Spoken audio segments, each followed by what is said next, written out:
Hi, welcome to Think Big Digital, and today I will show you how to split clips in CapCut.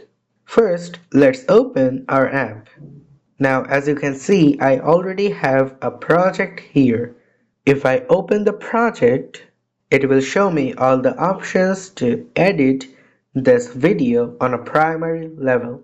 Now to split the clip, I'd have to locate the part where I'd want the clip to be split and then click on split on the bottom left corner. Here you can see that this clip is separated from the rest of the clip. Now I can always do that anywhere I want, and if I want to move a specific part and reorganize the whole clip, I can just tap and hold and drag it to my liking where I want this.